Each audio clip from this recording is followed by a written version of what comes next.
Bonjour à tous et bienvenue dans C'était bien, votre émission sur le cinéma, et aujourd'hui nous allons parler de Noob le film. Alors je sais, j'avais dit dans l'émission précédente qu'on n'en parlerait pas tout de suite, mais finalement si. Et avant de parler plus en détail de Noob le film, parlons un petit peu de Noob la série.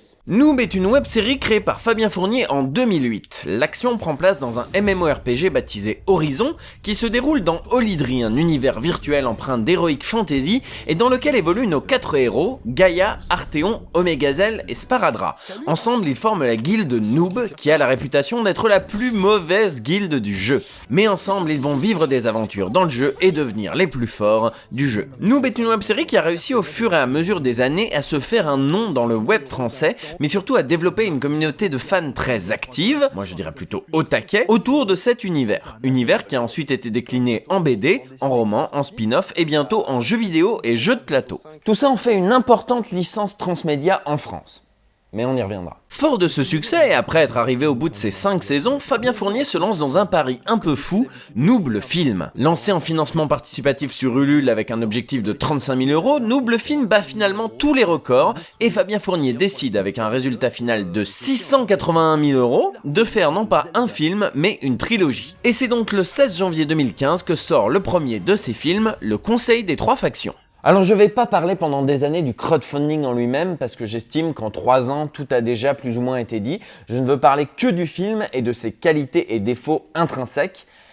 Mais pour bien parler du film, je vais être obligé de revenir quelques instants sur le contexte dans lequel il est né parce que je pense que les deux sont indissociables. Lorsque Fabien Fournier lance son projet, on le sent plein de bonnes intentions. Il veut faire de Noob un projet plus ambitieux et donner un coup de pied dans la fourmilière en montrant que oui, l'heroic fantasy a un public en France, que oui, le public français est demandeur de ce type de programme et que oui, on peut très bien financer ce type de projet. Il appelait à l'union de chacun pour ce grand projet et il faut bien l'admettre, l'idée était séduisante. Les gens, regardez, ils veulent voir autre chose, ils veulent voir un contenu que vous, télévision, cinéma, vous ne proposez pas en France. Moi-même, j'ai failli donner au projet Noob le film. Parce que même si je ne suis pas un grand fan de la série, et c'est un doux euphémisme, eh ben j'étais curieux. Noob est une web-série qui sent bon l'amateurisme, aussi bien en termes de réalisation, d'écriture, d'acting, des défauts que l'on pardonne ou non à une bande de potes qui s'amusent dans son jardin. Et justement, comment un tel projet pourrait se concrétiser en film produit ? Que pourrait devenir cet univers avec les moyens et l'ambition qui lui avaient toujours fait défaut ? Comment pourraient évoluer nos héros dans un long métrage ? Comment cet univers aussi imperméable allait-il faire de ce film une porte d'entrée ? Comment Fabien Fournier allait se débrouiller pour écrire un film ? Le souci dans cette histoire, c'est qu'au fur et à mesure des news et des paliers dépassés, Fabien Fournier s'est de moins en moins préoccupé de tout le monde et de plus en plus des fans de Noob. Monsieur Fabien Fournier, je ne vous crois pas assez naïf pour penser que vous avez récolté 700 000 € avec juste les fans de Noob. Surtout après le médiathon que vous avez lancé en appelant chacun au rassemblement général. Dans ceux qui ont donné, il y avait aussi ceux qui voulaient soutenir le cinéma d'heroic fantasy en France, le cinéma bis en général, le cinéma issu du web, l'univers des jeux vidéo au cinéma, le développement du crowdfunding, l'essor des web-séries, les prises de risques, votre volonté de secouer un peu les branches du système classique, et cette fameuse génération 15-35 ans, avide de contenu audiovisuel français différent et à qui vous sembliez faire des appels de phare. Non, au lieu de ça, Fabien Fournier s'est dit que qui donne au crowdfunding de Noob adhère à tout l'univers d'Olydri. Et ça, en plus d'être naïf, c'est complètement faux. Donc au final, il a été annoncé au fur et à mesure des news que les gens ne seraient pas payés, que les gens qui feraient les FX seraient en priorité des bénévoles, que Fabien Fournier allait privilégier la débrouille au matériel professionnel, tant et si bien qu'au final, on se demandait bien ce que Noob le film allait apporter à Noob la série. Réponse maintenant avec ce premier film, Le Conseil des 3 factions. Le film commence sur une jeune demoiselle qui tourne un podcast du style Norman. Cette demoiselle s'appelle Gaïa et reçoit un appel d'un certain Morgan qui lui demande de l'aide sur sa partie de jeu vidéo pendant qu'il commente un match de tennis dans lequel joue Kevin qu'il connaît apparemment. Ensuite il retourne dans son MMORPG pour obtenir sa classe légendaire, de même que Gaïa qui avec ses acolytes habituels part chercher un item qui... Ok, je suis allé super vite pour mettre en exergue quelque chose, un néophyte ne bite rien. Rien. En démarrant le film de cette manière, sans présenter les personnages, sans présenter Horizon, Olydri et pire encore, en partant du principe qu'on connaît tous les bails en cours, notamment ces histoires de sans-âme, de factions, de guildes, d'Arthéon qui a disparu, etc., Fabien Fournier exclut d'emblée tout nouvel arrivant. Et même quelqu'un qui, comme moi, a vaguement suivi les 2 premières saisons ne bite rien. Rien de rien. Et c'est le gros problème du film. Non mais tu comprends pas, Fabien Fournier avait annoncé dès le départ que ce serait un film pour les fans. T'es qui toi? Je suis ton Joker, fan de noob. Je suis fan de noob et je viendrai t'arrêter quand tu me manqueras d'informations ou quand tu diras n'importe quoi. D'accord. Mais pour le coup, c'est toi qui dis n'importe quoi. Dans sa vidéo de présentation du projet, Fabien Fournier explique ses intentions. Faire un film ambitieux dans l'univers de Noob pour montrer que le monde de l'heroic fantasy a un public en France. Il appelle à faire passer le message, s'est exprimé sur des radios et télévisions généralistes. Il appelait clairement à un rassemblement général. Tout ça pour devenir une fanfiction, sérieusement. On peut pas devenir un porte-étendard avec des private jokes. Bah ouais, mais tu voulais qu'il fasse quoi? Qu'il représente tout l'univers? Ben... oui, précisément. Quand on propose un film à 35 000 € et qu'on en obtient 700 000, on est obligé de repenser et réécrire son projet. On ne peut pas le laisser tel quel. Et plutôt que de réécrire son script pour le rendre plus accessible, Fabien Fournier a plutôt décidé de faire une trilogie qui fait suite directement aux événements de la série en laissant de côté tous les non-initiés. Et ça, c'est malhonnête. Et c'est pas une question de notoriété de la série. Le film X-Files est compréhensible pour celui qui n'a jamais vu X-Files. Les films Star Trek sont accessibles pour qui n'a jamais vu la série. South Park le film, Sex and the City, Serenity, même le film des Simpsons prend le temps de réinstaller le contexte et de montrer les liens qui unissent les personnages avant de lancer l'élément perturbateur. Et vous savez c'est quoi le pire dans cette histoire? C'est que même sans moyens techniques supplémentaires et même sans réécrire, il aurait pu rendre tout ça plus ou moins accessible. Et le meilleur exemple en la matière, c'est Pokémon. Depuis le 4e opus, chaque film Pokémon commence par une petite introduction de quelques minutes pour t'expliquer c'est quoi un Pokémon, dans quel monde ils vivent, comment ils vivent, qui sont nos héros, qu'est-ce qui les caractérise et qu'est-ce qu'ils ont vécu comme aventure qui pourrait revenir dans le film. Ainsi, le parent qui accompagne son gamin et qui ne s'est jamais intéressé à Pokémon va pouvoir comprendre et même apprécier le film. Et ça coûte quoi de faire un montage récapitulatif de ce genre? Movie Maker et une voix off. Bon allez, on va essayer d'avancer dans le film, mais je vous préviens, ça va me rester en travers de la gorge. Bon, le film s'ouvre sur un événement IRL, en dehors du jeu, et profitez-en bien parce que ça va être à peu près l'un des seuls. Je vais pas parler tout de suite des acteurs, même s'il faudra bien en parler à un moment, retenez juste qu'ils en font des caisses. Ensuite arrive le titre et wow, de quoi? Noob saison 6, le conseil des 3 factions? Alors je suis désolé, mais c'est pas du tout ce qui était convenu. T'as lancé un crowdfunding qui s'appelle Noob le film, pas Noob saison 6. Pourquoi vendre un film si au final tu fais une saison? Et est-ce que t'es seulement au courant, Fabien, qu'on n'écrit pas un film comme on écrit une saison? Ce titre est un aveu d'échec au bout de 5 minutes de film. Un grand cri, oui on n'a pas été fichu de faire un film, alors on a appelé ça la saison 6. Sérieusement? Il y a une grosse différence entre écrire un film et écrire une série. Une série, à partir du moment où tu as présenté les personnages, tu peux leur faire vivre des aventures qui se suivent ou non jusqu'à un éventuel dénouement final. Un film doit avoir une structure, une présentation de la situation initiale, un élément perturbateur, des péripéties et une résolution-conclusion. Tout cela forme un rythme plus ou moins bien maîtrisé selon le talent du metteur en scène, mais un rythme propre au cinéma. On n'écrit pas une saison de Game of Thrones comme un film de 8 heures. Et c'est valable même dans les films qui se suivent. Tu prends Retour vers le futur 2, même si le film est la suite du 1 et qui se conclut par un à suivre, on a la situation initiale, on était en 85, on est dans le futur, l'élément perturbateur, Biff vole la voiture, les péripéties et la conclusion, l'almanach est détruit. Pareil pour Le Seigneur des Anneaux, pareil pour Matrix, pareil pour plein d'autres trilogies. Un film doit avoir un début et une fin, Noob n'a ni l'un ni l'autre. Purée, on en est qu'à 5 minutes de film. 5 minutes. Après le titre, on a droit à un super plan en drone d'un super château et attention, tu vas te manger le mur, attention. Non, ça va. Nous retrouvons ensuite notre Morgane de tout à l'heure, devenue Omegazelle, qui veut finir une grosse quête du jeu pour gagner une classe légendaire. Donc bagarre avec 2 mecs que je ne connais pas. Et qu'on ne me présentera jamais. Pendant que de son côté, Gaïa va faire des bails dans un labyrinthe avec 3 larbins. Gauche. Encore à droite. Mais qu'est-ce que tu marmonnes? Chut, tu vas me faire perdre le fil. Quel fil? T'occupe. Prends exemple sur Précieux et mets-la en veilleuse. Bon, je suis désolé, on va quand même parler 2 minutes du jeu des acteurs. Et allez, c'est parti. Bah quoi, c'est vrai, ils jouent comme des quiches. Non mais tu tombes dans le cliché du troll là. Parce que critiquer le jeu des acteurs, c'est forcément du troll. C'est pas qu'ils jouent mal, c'est qu'ils ont une manière bien à eux de jouer. Oui, c'est aussi ce que dit Fabien Fournier dans ses vidéos de crowdfunding. Nous, on est spontané, on joue de manière très rapide, on se base sur quelque chose d'authentique et parfois de particulier. Sparadra, il a sa façon de jouer, on l'aime pour ça. On va jouer à notre manière, améliorer notre manière de faire, parce que je pense pas qu'Arthéon, Sparadra, Omegazelle ou Gaïa aient besoin de cours de théâtre. Je pense pas qu'Arthéon, Sparadrap, Omégazelle ou Gaïa aient besoin de cours de théâtre.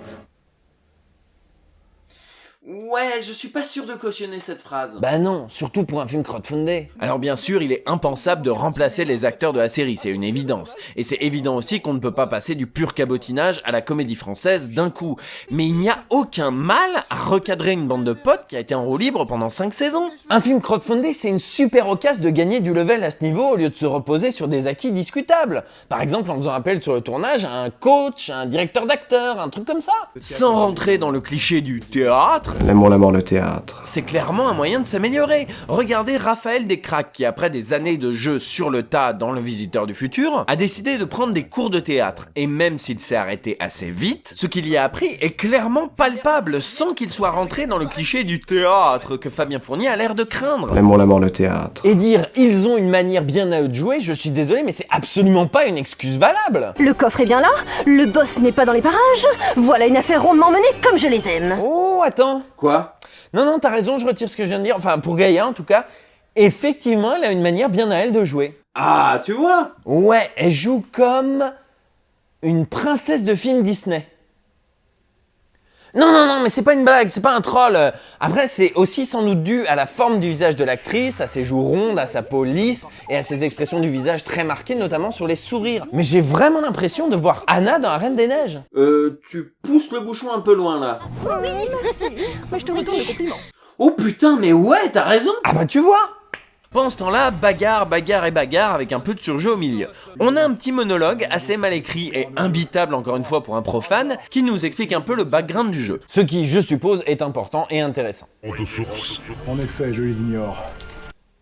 Alors du coup, non. Enfin, je veux dire, comment tu veux intéresser ton public à ton background si même tes personnages s'en battent les couilles? Alors vous allez me dire que c'est dans le caractère du personnage de pas s'intéresser au roleplay et de juste vouloir tout péter. Oui, mais le problème, c'est que cette scène nous est présentée du point de vue d'Omégazelle, et que si le personnage principal de la scène s'en bat les couilles, par empathie, bah, ça va pas nous intéresser non plus. Pour que ça marche et pour qu'on accorde un peu de sérieux à ce qu'il nous est raconté, il aurait fallu un autre personnage principal pour contrebalancer. Un personnage qui se serait intéressé à ce background. Là, on a que des faire-valoir. Du coup, le point de vue d'Omégazelle nous semble être celui à suivre, à savoir s'en foutre. Et quand on a bâti tout son univers transmédia sur le background et l'univers d'Olydri, c'est quand même assez dingue de ne pas croire à ce point à ce qu'on raconte. Alors la cinématique continue avec l'apparition d'un personnage à mi-chemin entre Bane et le gardien du donjon SM où j'ai passé mes dernières vacances, et qui s'appelle Tabris. Tabris? Je m'appelle Brice, je viens de Nice, du surfeur winner. Ah ben voilà, ça en fait fini. J'allais le dire. Retour sur Gaïa qui joue à « Ouais, je vais te passer le cul » avec un PNJ. Entre nous, la musique n'aide pas. Donc, pendant que Gaïa récupère un objet cheaté, Omégazelle va chercher sa classe légendaire dans une scène bien pratique, Puisqu'elle va nous permettre de rappeler à tout le monde cette règle élémentaire de la mise en scène et de la réalisation, la règle des 180 degrés. Lors d'un champ contre champ, même quand il y a 3 personnages, on trace une ligne entre les personnages qui parlent et on fait en sorte que la caméra reste toujours du même côté de la ligne. Sans quoi la scène est confuse, les regards ne se croisent pas et le spectateur est désorienté et sort du truc. Et on peut se permettre de dire que le film est mal branlé puisque c'est une règle élémentaire. Fabien Fournier n'est visiblement pas au courant, comme le montre ce schéma du placement des caméras dans la scène.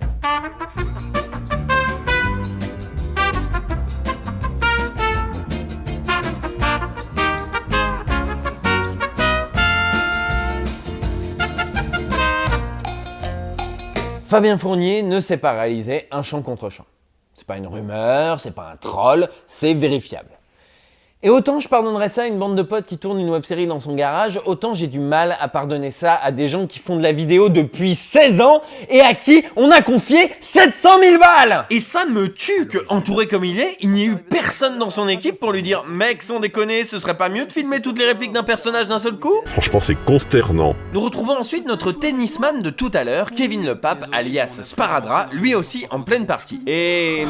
Les autres sont soit pas connectés, soit pas dispo. C'est trop la loose. Je pense pas qu'Arthéon, Sparadrap, Omégazelle ou Gaïa aient besoin de cours de théâtre. de son côté, Gaïa va offrir l'objet du labyrinthe à un PNJ super riche. On découvre ensuite à travers une scène... Bah, plutôt bien foutu, assez claire et bien écrite. Que Gaïa a assemblé toutes ses richesses et fait autant de magouilles pour pouvoir influer sur le commerce des matières premières, créer le manque, manipuler l'offre, la demande.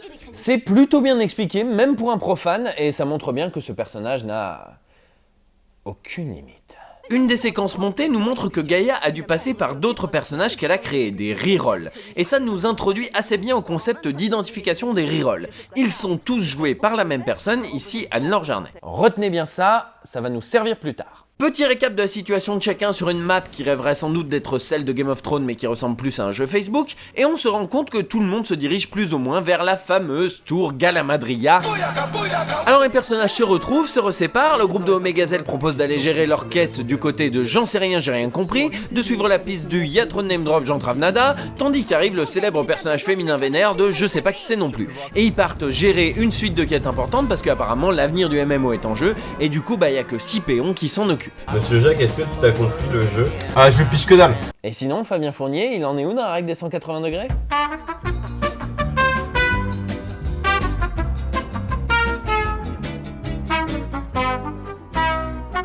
Blablabla, c'est réussi background chiant qui explique que l'avenir du MMO est en jeu et... On y reviendra. En attendant... On s'en bat les couilles, on s'en bat les couilles, on s'en bat les couilles. On s'en bat les couilles, on s'en bat les couilles, on s'en bat les couilles. C'est le moment d'une scène dans le monde réel de la réalité véritable et sérieusement, encore des personnages en plus à suivre? On en est à 11 personnages principaux et faire valoir. C'est beaucoup. Vraiment. Donc ces deux personnages ont visiblement des problèmes familiaux. Le père est un hacker et le fils un maître du jeu. Du coup, pour apaiser les tensions, ils décident de faire une nouvelle partie côte à côte en reprenant au niveau 1. On va donc les laisser cueillir 10 carottes du chaos et tuer 10 sangliers des bois. Quoi, c'est pas ça les premières quêtes dans un MMO? Tu as dit hacker? Non. En fait, j'ai dit que c'était contraire aux principes qui me tiennent à cœur. Retour sur Omegazel et son crew qui veulent en savoir plus sur ce mal qui contamine tout Olydri, le mal sombre et les contaminés. En gros, les joueurs touchés par cette maladie perdent totalement l'accès à leur personnage. C'est donc le cœur du jeu en ce moment, soigner ce mal et... Il devrait pas y avoir d'autres joueurs sur le coup? Je sais pas, si c'est un mal qui touche tout le monde, il devrait pas y avoir d'autres joueurs sur l'affaire? Là, j'ai l'impression que tout repose sur notre groupe de personnages et... que ça n'intéresse aucun autre joueur, surtout Horizon. Ah, je piche que dalle. Bon, du coup, 11 personnages, c'est pas assez, on nous en présente donc un 12e, et ce personnage... C'est Quet. Quet est indéniablement le personnage le plus insupportable, le plus crispant et le plus prompt à pousser au meurtre de tous les univers de fiction. Le caractère du personnage, son intonation, son jeu d'acteur, tout laisse à penser que ce personnage a été placé là par le diable! Donc, Quet, le reroll de Gaïa, et ce mec dont on ne m'a toujours pas dit le nom, accepte une quête qui est apparemment accessible à n'importe quel groupe de personnages appartenant à 2 factions différentes. Oui, parce que dans le jeu, il y a 2 factions. Merci mes vagues souvenirs de la saison 1. Donc ils vont faire une quête accessible à tous, mais qui va quand même déterminer l'avenir de tout Olydri. Ah, je piche que dalle. Retour sur le groupe d'Omegazel et purée, sérieusement, on pourrait pas se poser plus de 5 minutes sur un seul groupe plutôt que de jongler en permanence entre nos 12 000 personnages? Aux dernières nouvelles, on les a aperçus du côté de Paro. C'est par où déjà, par où? Du rayon charcuterie. Cette nouvelle scène dure 33 secondes chrono, ce n'est pas une blague, et on enchaîne direct avec encore un autre groupe. Je crois qu'on n'a pas le choix, on va scinder le groupe en 2. Non!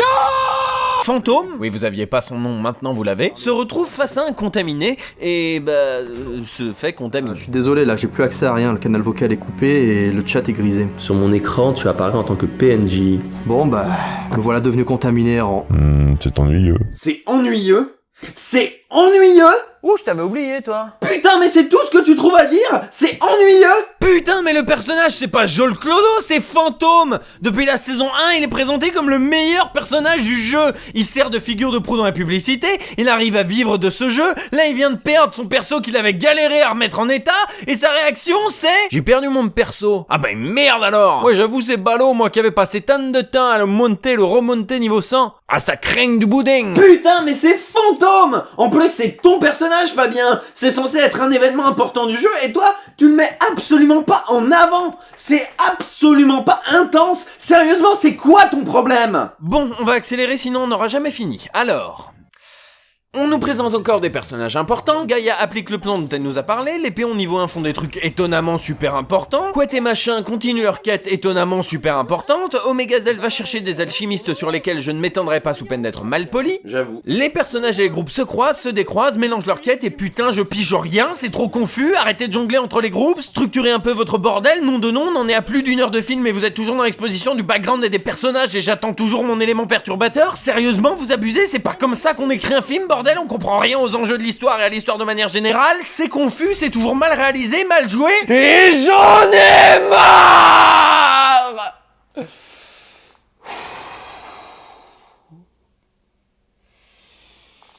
Donc, à 20 minutes de la fin du film, on a enfin rendez-vous au fameux Conseil des 3 factions qui donne son nom au film. et oui, il y a 3 factions au final. Vague souvenir de la saison 1, je ne vous ferai plus jamais confiance. Les péons niveau 1 ont ramené une prophétie très importante, le groupe de Couette sert d'émissaire pour les 3 factions, le groupe d'Omegazel a cherché un remède contre le mal sombre, et le groupe de Sparadrap est parti chercher un PNJ en armure rouge dont parle la prophétie. Il y a combien de joueurs exactement dans Horizon? Non, parce que vu qu'il n'y a qu'une douzaine d'êtres humains pour gérer toutes les grosses quêtes qui touchent au background du jeu, qui pourraient être modifiées à jamais, et que tous les autres persos rencontrés sont plus ou moins des PNJ, ils doivent être les seuls à jouer. Cette prophétie confirme donc ce qui se murmure gentiment depuis tout à l'heure, une terrible menace pourrait détruire le monde d'Olydri à tout jamais. Ce sera le premier game over dans l'histoire de tous les MMORPG. Et donc, Bon, ça fait un moment que je vais en parler, donc c'est l'occasion. je ne comprends pas les enjeux du film. Et de Noob de manière générale. La plupart des supports transmédia exploités par Fabien Fournier racontent le background du jeu, l'histoire des races, des quêtes, des factions, des mises à jour, etc. Et là, on parle d'un mal qui pourrait détruire le jeu. Ma question est donc la suivante. Qu'est-ce qu'on s'en fout? C'est qu'un jeu. Alors oui, je sais que les MMORPG c'est addictif, que c'est dans ces univers virtuels que des amitiés et des amours se sont créés, que des communautés très fortes se soudent par les jeux vidéo en ligne, et que si World of Warcraft s'arrêtait du jour au lendemain, ça détruirait totalement le moral de tout un tas de joueurs. Mais franchement, ce n'est qu'un jeu. Et au bout d'un bon gros mois de déprime, les communautés se reforgeraient autour d'un autre jeu. Et les joueurs aguerris se lanceraient corps et âme dans un autre jeu. Ça arrive même assez souvent dans le monde du jeu vidéo. Du coup, il n'y a aucun enjeu dans Noob. Les seuls trucs que les joueurs risquent, c'est dans le jeu. Et ça n'a aucune incidence sur le monde réel. Qu'est-ce qu'on s'en fout?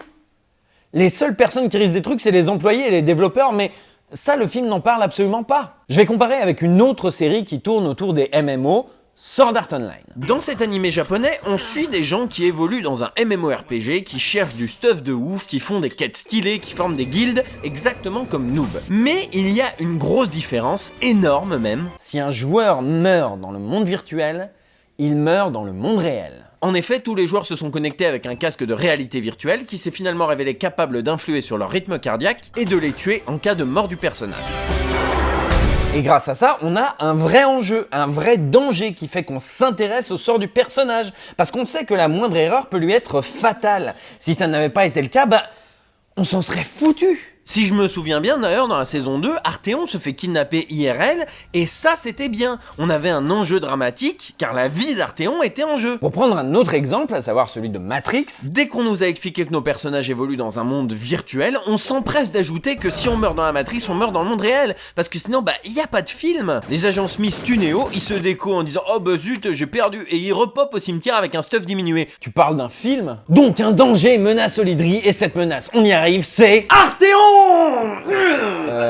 Tu peux m'expliquer? Arthéon, c'est clairement le personnage le plus intéressant de tout l'univers de Noob. C'est le personnage à qui il est arrivé le plus de choses dans le monde réel et qui ont eu une influence sur son expérience de jeu. C'est le personnage qui a le plus évolué et le voir enfin sublimé dans une séquence qui pète la classe en termes de réa, de musique, voir revenir ce personnage qui a traversé tant d'épreuves, qui a dû se battre dans la saison précédente contre Sparadrap, dans un combat épique avec Sparadrap en larmes, et où il explique que si ses amis se mettent en travers de sa route, il les poutrera quand même. Le voir revenir maintenant dans une scène hyper stylée avec du stuff hyper stylé et où on découvre qu'il va détruire Olydri et par le fait même ses amis, ça c'est une scène importante mon gars, et c'est clairement le bail le plus important du film.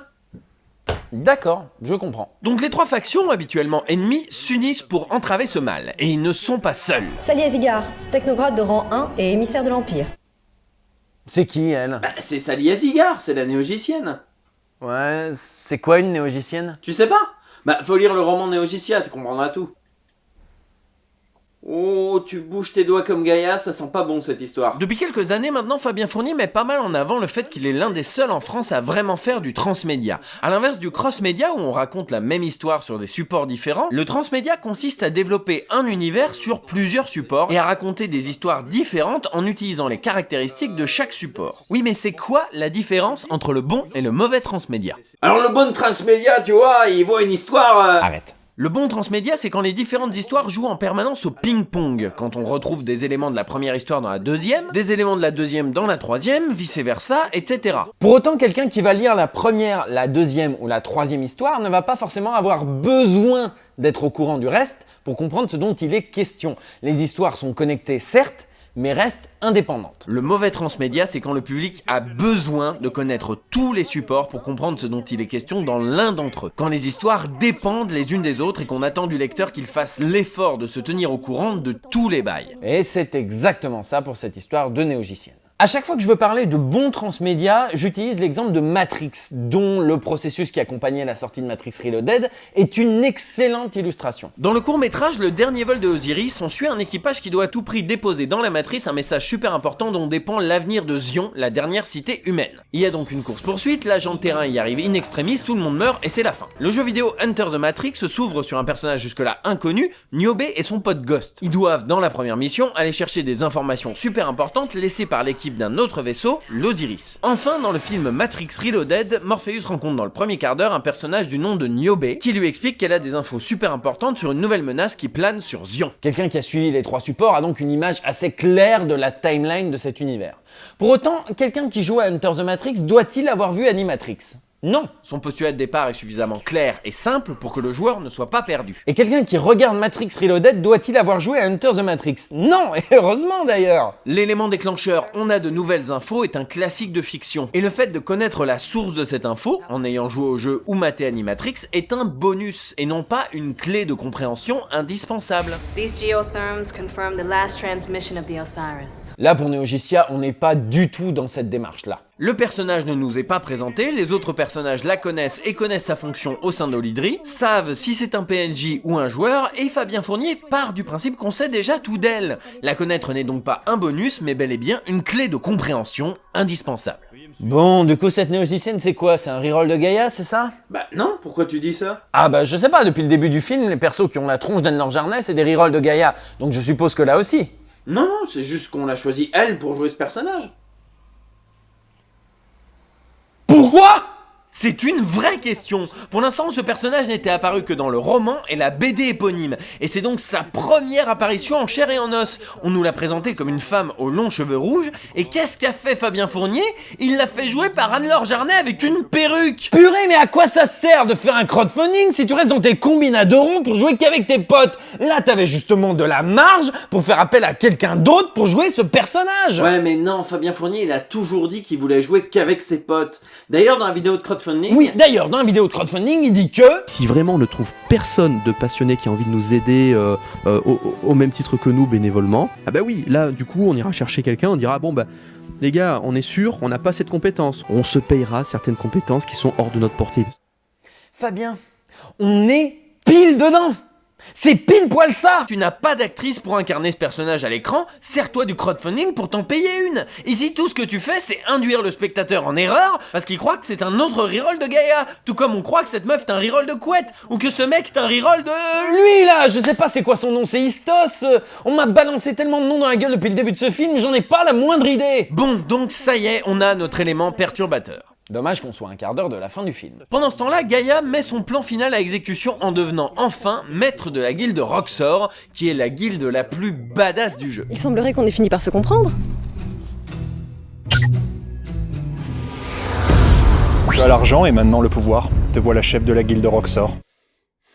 T'as encore des trucs à dire? Oui putain, ça fait des années que Gaïa est avide de pouvoir, de richesse, de stuff de ouf, et qu'elle a la folie des grandeurs. Là, elle intègre la guilde Roxor, qui est la guilde la plus badass du jeu, et Fabien Fournier, encore une fois, il filme ça en mode Osef total. Pas de musique épique, pas de gros plan badass, c'est juste un énième chant contre chant mal maîtrisé et totalement plat. Bon ben voilà, t'es la reine de la guilde Roxor. Et si mère, poteau. Bon ben moi j'y go, moi. Plus. Ok, bisous. Et donc après une énième exposition de background, des nouveaux enjeux, des nouvelles situations de chacun et un combat qui devrait être le climax du film mais qui ressemble à une bagarre de cours de récréation filmée par le représentant des parents d'élèves, les personnages sont tous réunis autour du fameux Arthéon et du météore qui, lentement mais sûrement, se dirige vers Olydri. Et c'est fini. Voilà, c'était Noob le film et j'ai envie de dire... tout ça pour ça. Fabien Fournier nous a vendu un super crowdfunding qui voulait changer la donne à la fois pour la fiction en France et pour Noob qui prendrait une nouvelle dimension encore plus épique. C'est un échec total à tous les niveaux. La première chose à dire, c'est que Noob le film n'est pas un film. Il n'a pas la structure d'un film, on a de l'exposition sur plus d'une heure et on a cette impression que le film se termine là où il devrait commencer. De plus, Noob le film n'est pas un bon film. Mal réalisé, notamment avec des erreurs de débutants en termes de mise en scène, le film est rempli de monologues pompeux et rébarbatifs, de combats chiants, sans parler des acteurs coincés entre le cabotinage de haute voltige et le sous-jeu royal. Le film est mal rythmé, jongle en permanence entre ces milliards de personnages, tant et si bien qu'on ne s'attache à personne et que les enjeux dramatiques nous passent des années-lumière au-dessus. Sans parler du fait qu'on s'ennuie. Et enfin, Noob le film n'est même pas un bon Noob le film. On a vraiment l'impression que le crowdfunding n'a servi à rien tant le leveling est absent. Même réalisation, même plan large et contre-champ que dans la saison précédente, mêmes effets spéciaux, même étalonnage contrasté très discutable. Tout ressemble à la saison précédente et le seul truc qui change vraiment, c'est les bandes noires. Est-ce que les néophytes y trouveront leur compte? Pas du tout. Comme je l'ai dit, Fabien Fournier a créé avec son processus transmédia un univers complètement imperméable à tout nouvel arrivant. Il aurait pu, en voyant le nombre de contributeurs, transformer cette saison 6 non assumée en véritable porte d'entrée pour les nouveaux arrivants. Mais non, il s'est entêté dans l'idée que tous ceux qui avaient donné au crowdfunding connaissaient l'univers sur le bout des doigts. Résultat, on bite rien, et en plus on s'en fout. Maintenant, est-ce qu'un fan de Noob y trouvera son compte? Ben, pas vraiment non plus.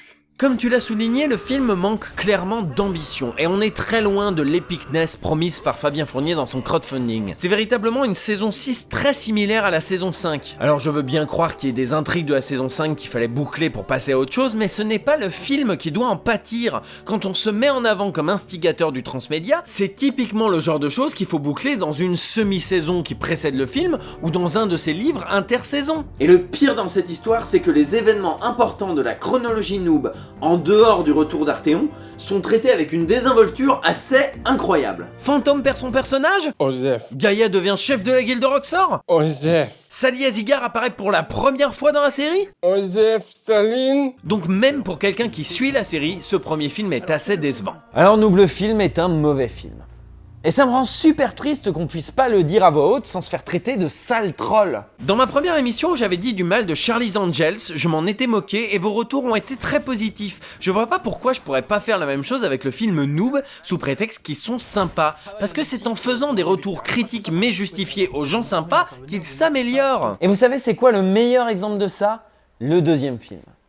Parce qu'il rattrape clairement le coup. Il faut croire que le premier film a mis suffisamment de pression à Fabien Fournier pour qu'il écoute enfin les critiques des trolls, tant l'écart entre le premier et le deuxième film est palpable à tous les niveaux. Le film est mieux rythmé, avec moins de jonglage et moins de groupes à suivre, les plans sont plus posés, mieux construits, les chants contre chants ressemblent à quelque chose, et on a une ambition enfin revue à la hausse. Alors c'est clairement pas un chef-d'œuvre, et il faut bien rappeler que puisqu'on a mis tout un film à installer la situation, c'est plus facile d'être rythmé maintenant que le tout est posé. Mais le film ressemble vraiment à quelque chose et surtout à un film, avec notamment un climax qui en est vraiment un. Et c'est là qu'on se demande pourquoi ces efforts n'ont pas été faits dans le premier film alors que tout le permettait. Bref, Noob le film n'est pas un bon film. Et c'est pas une question de budget ou de passion, tous les éléments que j'ai mis en avant auraient pu être évités sans changer l'essence de Noob.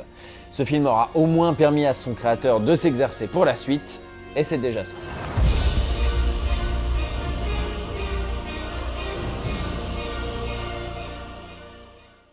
Voilà, c'est la fin de cette beaucoup trop longue émission. Je vous remercie de l'avoir suivie, je vous remercie d'avoir attendu si longtemps qu'elle sorte. Vous l'aurez compris, c'était une émission très difficile à écrire. Merci beaucoup à tous ceux qui m'ont aidé dans la relecture et particulièrement aux fans de Noob, dont certains ont voulu rester anonymes, qui m'ont beaucoup aiguillé sur ce qu'était Noob et à quel moment je disais un petit peu de la merde, donc merci beaucoup à eux. J'espère que cette vidéo vous aura plu, y compris aux fans de Noob. Si vous êtes arrivés jusqu'à ce moment de la vidéo, pensez à enlever votre pouce rouge s'il vous plaît. N'hésitez pas également à mettre un pouce bleu, à liker la page Facebook, à me suivre sur Twitter, et même si l'émission vous plaît beaucoup, à me suivre sur Tipeee. Les tipeurs ont eu cette émission quelques jours avant vous. Quant à moi, je vous donne rendez-vous la prochaine fois. Salut!